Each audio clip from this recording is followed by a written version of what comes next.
സുഹൃത്തുക്കളെ, ഈ വാർത്ത നിങ്ങളെല്ലാവരും കണ്ടതാണ്. ഒരു സംശയമില്ല, മമ്മൂട്ടിക്ക് വോട്ടില്ല. നമ്മുടെ തദ്ദേശ തിരഞ്ഞെടുപ്പുണ്ടല്ലോ, തൃത്തല പഞ്ചായത്ത്, ആ തിരഞ്ഞെടുപ്പിൽ മമ്മൂട്ടിക്ക് വോട്ടില്ല. വോട്ടേഴ്സ് ലിസ്റ്റിൽ ഇദ്ദേഹത്തിൻ്റെ പേര് കാണാനില്ല എന്നുള്ള വാർത്ത കഴിഞ്ഞ് 2 ദിവസമായിട്ട് ഇങ്ങനെ കറങ്ങി നടക്കുന്നുണ്ട്. ഞാൻ സ്വാഭാവികമായിട്ടും എല്ലാ പ്രാവശ്യവും അല്ലെങ്കിൽ എപ്പോഴും ഞാൻ മമ്മൂട്ടിയുടെ വീഡിയോ മാത്രമാണല്ലോ ചെയ്യുന്നു എന്നുള്ളതുകൊണ്ട് ഇത് നിങ്ങൾക്കൊരു അത്ഭുതമായി തോന്നില്ല. അതുമാത്രമല്ല, ഈ ഒരു വാർത്ത നിങ്ങൾ മുന്നേ കണ്ടിട്ടുണ്ടല്ലോ എന്നുകൂടിയാണ്.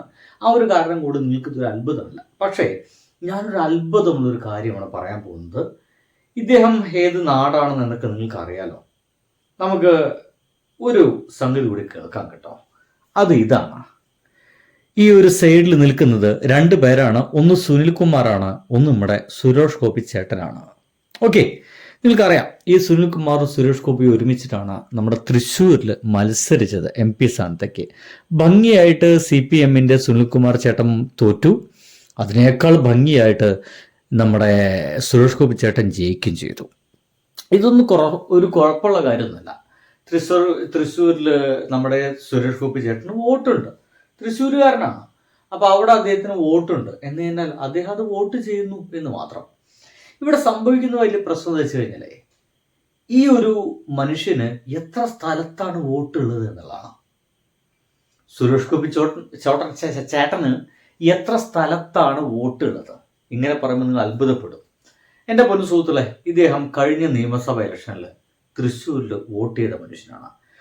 നമ്മുടെ VS സുനിൽകുമാറിൻ്റെ ഒരു ഡയലോഗ് കടമെടുത്ത് പറയുകയാണെങ്കിൽ അദ്ദേഹം കൃത്യമായിട്ടും ഒരു സംഗതി എഴുതിയിട്ട് വെച്ചിരിക്കുന്നു. നോക്കൂ, 2024 ലോക്സഭാ തെരഞ്ഞെടുപ്പിൽ സുരേഷ് ഗോപിയും കുടുംബവും തൃശ്ശൂർ കോർപ്പറേഷനിൽ സ്ഥിര താമസക്കാരെന്ന് പറഞ്ഞ് വോട്ട് ചെയ്തു.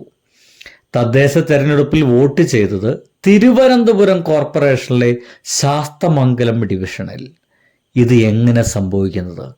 തെരഞ്ഞെടുപ്പ് കമ്മീഷനും സുരേഷ് ഗോപിയും മറുപടി പറയണമെന്നാണ് ഇപ്പോൾ സുനിൽകുമാർ ആവശ്യപ്പെട്ടിട്ടുള്ളത്. ന്യായമായിട്ടുള്ള ഒരു ചോദ്യമല്ലേ എന്നതാണ് എൻ്റെയും ചോദ്യം.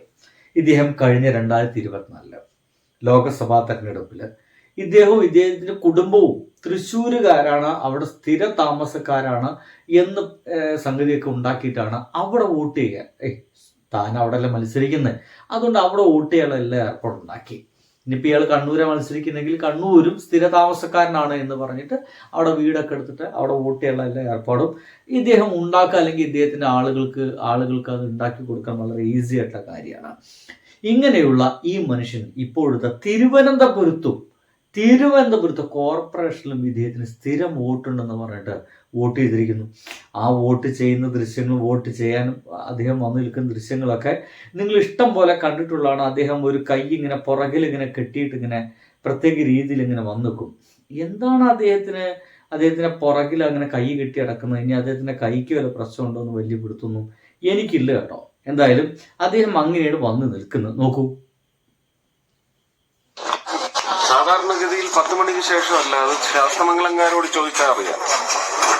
പാർലമെന്റിലുള്ളതാണെന്ന് തോന്നുന്നു. അല്ലല്ല, സാധാരണഗതിയിൽ 7 മണിക്ക് തന്നെയാണ് വരുന്നത്.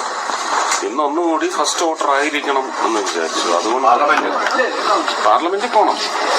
അതിന് സമയമുണ്ട്, 9 മണിക്ക് എത്തിയാൽ മതി. ഒരു പ്രാവശ്യം മാത്രം തൃശ്ശൂരിൽ നിന്ന് ഇവിടെ വന്ന് വോട്ട് ചെയ്യേണ്ടി വന്നപ്പോൾ ലേറ്റ് ആയിട്ടാണ് നിയമസഭാ തെരഞ്ഞെടുപ്പ്. ഇദ്ദേഹം പറയുന്നത് തൃശ്ശൂരിൽ നിന്ന് നിയമസഭാ തെരഞ്ഞെടുപ്പിന് നമ്മുടെ തിരുവനന്തപുരത്തേക്ക് വന്ന് വോട്ട് ചെയ്യാൻ വേണ്ടി വരുന്ന സമയത്ത് ഇദ്ദേഹത്തിന് ഒരിക്കൽ ലേറ്റ് ആയിട്ടുണ്ടെന്നാണ്. എന്ന് വെച്ച് കഴിഞ്ഞാൽ ഇദ്ദേഹത്തിന് തൃശ്ശൂരും വോട്ടുണ്ട്, അതേസമയം തന്നെ ഈ തിരുവനന്തപുരത്തും വോട്ടുണ്ടെന്നാണ്. അത് നടക്കുന്ന ഒരു കാര്യമാണോ? നടക്കാൻ പാടുള്ള കാര്യമാണോ?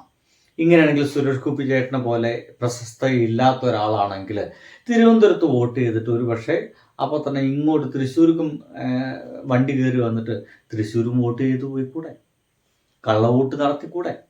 അപ്പോൾ ഒരേ സമയം 2 സ്ഥലത്ത് എങ്ങനെയാണ് ഈ വോട്ടിംഗ് ഉണ്ടാവുന്നത്, അല്ലെങ്കിൽ വോട്ടേഴ്സിൽ എങ്ങനെയാണ് ഈ 2 സ്ഥലത്തും പേര് വരുന്നത് എന്നുള്ളതാണ് ഇപ്പോൾ VS സുനിൽകുമാർ ചോദിക്കുന്നത്. സംശയം ഉണ്ടെങ്കിൽ ആ സംശയം തീർക്കാൻ വേണ്ടിയിട്ടാണ് ഞാൻ ഈ ഒരു ഫോട്ടോ നിങ്ങൾക്ക് കാണിച്ചു തന്നിട്ടോ. അദ്ദേഹം ഇന്ന് അങ്ങനെ വോട്ട് ചെയ്തിട്ടുണ്ട് എന്നുള്ളതാണ്. എന്നാൽ അതേസമയം അതേ നാട്ടുകാരനായിട്ടുള്ള നമ്മുടെ മമ്മൂക്കയ്ക്ക് വോട്ടില്ല താനും. ഇദ്ദേഹം എന്തായാലും ഇലക്ഷനിലേക്ക് ഇറങ്ങാൻ താല്പര്യമില്ല. എനിക്ക് വയ്യേ, ഞാൻ ഇങ്ങനെയൊക്കെ തന്നെ പൊയ്ക്കോളാമേ എന്ന് സുരേഷ് ഗോപി ചേട്ടനോട് വളരെ ഭംഗിയായിട്ട് പറഞ്ഞതാണ്. ഈ ഒരു മമ്മൂട്ടിക്ക് വോട്ടില്ല, പക്ഷേ സുരേഷ് ഗോപി ചേട്ടന് 2 സ്ഥലത്ത് വോട്ടുണ്ടെന്നുള്ളതാണ്. എന്തൊക്കെയായാലും അതൊരു വലിയ പ്രോബ്ലമായിട്ട് ചർച്ച ചെയ്യാൻ സാധ്യതയൊക്കെ ഉണ്ട്. എന്താണ് ഇതിനെ കുറിച്ചിട്ട് സുരേഷ് ഗോപി ചേട്ടന് പറയുന്നതൊക്കെ ചോദിച്ചു കഴിഞ്ഞാൽ അദ്ദേഹം വായിക്കൊള്ളാത്ത എന്തെങ്കിലും മലയാള വാക്കുകളൊക്കെ ഏറ്റെടുത്തു. എന്തായാലും ഞാൻ ചോദിക്കാൻ പോണില്ല. ബൈ.